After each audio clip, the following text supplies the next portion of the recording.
Oh, and by final encounter, it means we still got one extra challenge to go. But I can count this as one video, which is great, because it's less editing.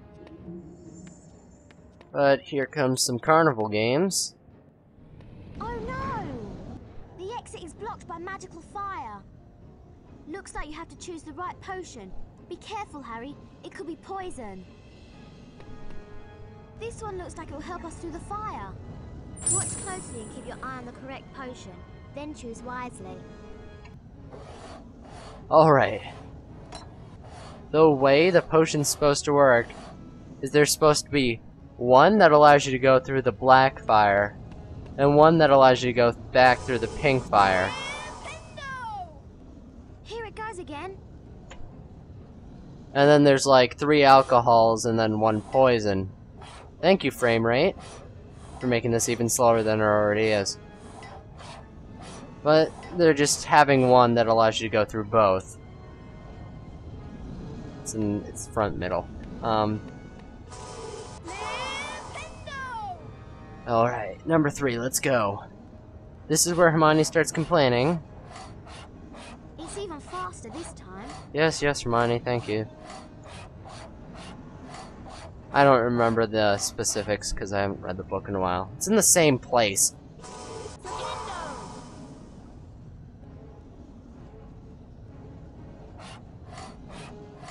Mm-hmm. That's really confusing. Yes. Now it's in the back. I could probably hit it from here. Cutscene's over. Okay, cool. Okay, apparently I can't hit it from here. I always completely turn around so I don't accidentally hit one. Have to do this whole process over again. Again. Now, that's ridiculous. It's not really, I just blinked last time. At the wrong point. It's the top middle. Once the cutscene decides to end. I feel like they're ending way too early, and the game doesn't know what to do about it. Well done, Harry. You picked the right one.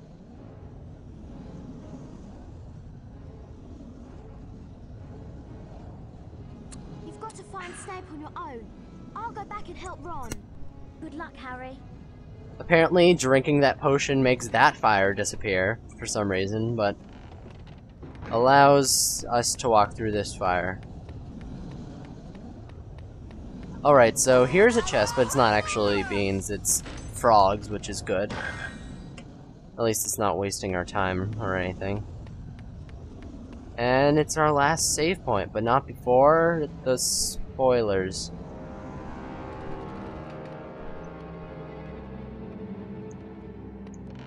You know, that whole twist, that whole reveal that it was Quirrell in the book. You thought it was Snape because he was evil.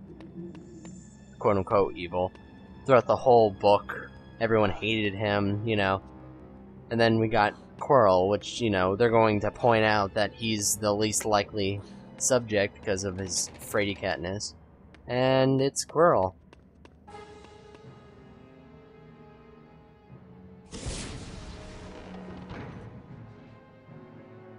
I wondered whether I'd be meeting you here, Potter. I suppose you were expecting someone else. Well, it's me, scared, stuttering Professor Quirrell. You're far too inquisitive to remain among the living. And that's his monologue.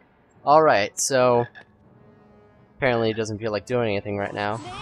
But we're supposed to use these blocks to get up to him. But he uses Avada Kedavra to hit you, which, you know, only does some damage. But Harry climbs up on these, so that's why I'm doing this one first. And then he also uses Flipendo to make you climb up on it. Because that's how this game works. But then he's able to use the Avada Kedavra, like, immediately after. And after a point, his curses actually get stopped by the floor. Okay, I usually use one frog. There's 4 frogs up there, so it's nothing to worry about. but Flipendo! Flipendo! Flipendo! Flipendo!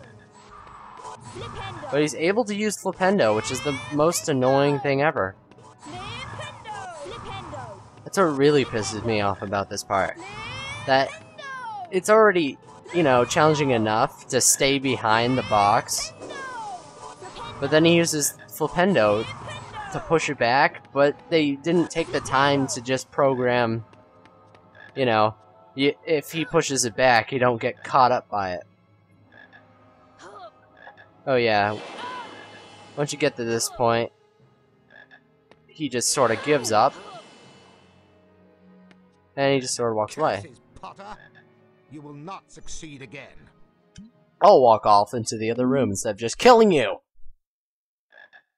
Alright, they give you enough frogs to refill your health completely, so might as well take them all. And here comes the final boss.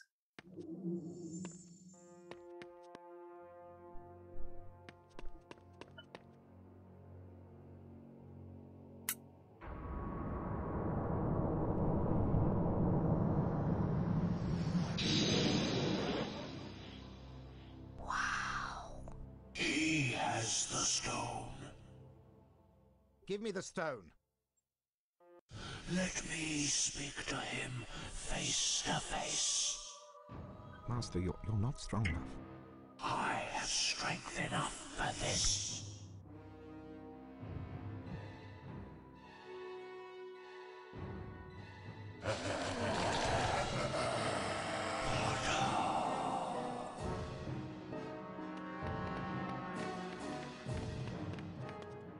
Die, Potter.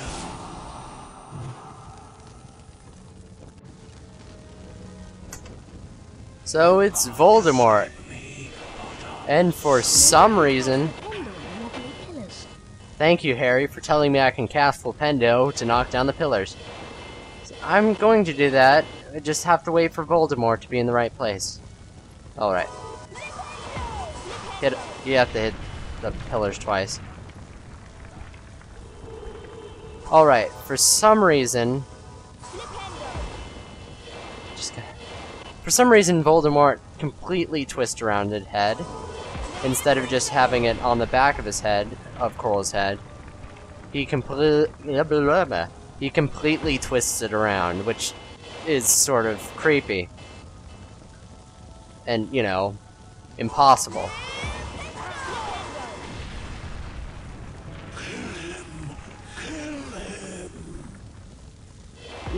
Voldemort tells Quirrell to kill Harry, but he already is in control. Oh, that was a cheap shot. Alright, so now that we hit him with 4 pillars, he has this homing Avada Kedavra for some reason. No! Bad, bad, bad. Not what I wanted. And you gotta use the Mirror of Erised to reflect Avada Kedavra back at him, which doesn't kill him, actually.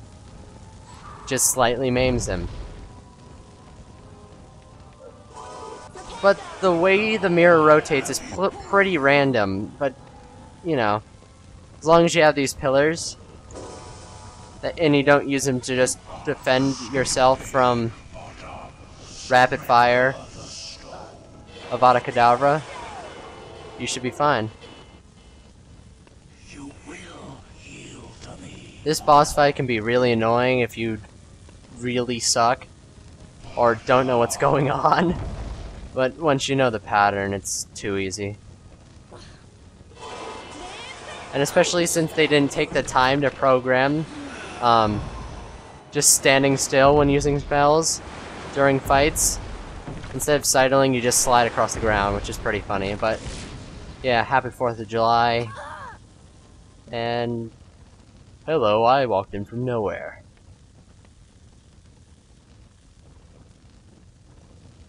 Dumbledore smiled. What happened down in the dungeons between yourself and Professor Quirrell is a complete secret, he said.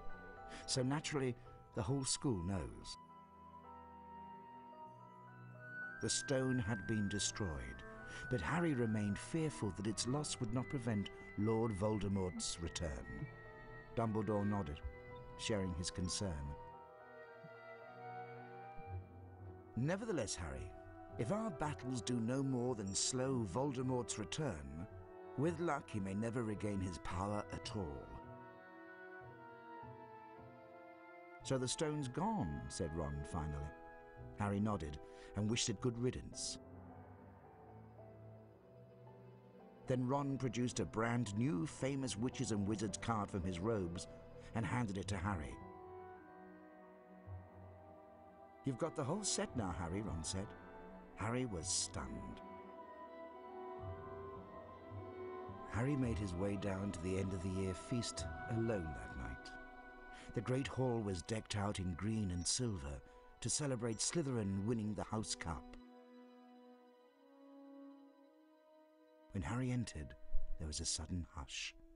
He took a seat between Ron and Hermione, trying to ignore the stares of the other students.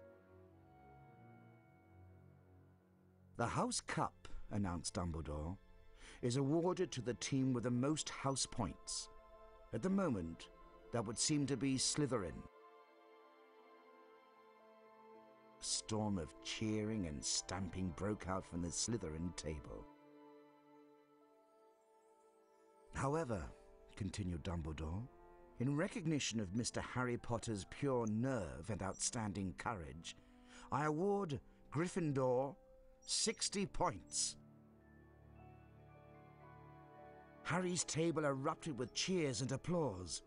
The additional points had won the House Cup for Gryffindor. It was the best evening of Harry's life.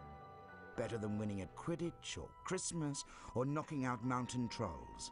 He would never, ever forget tonight.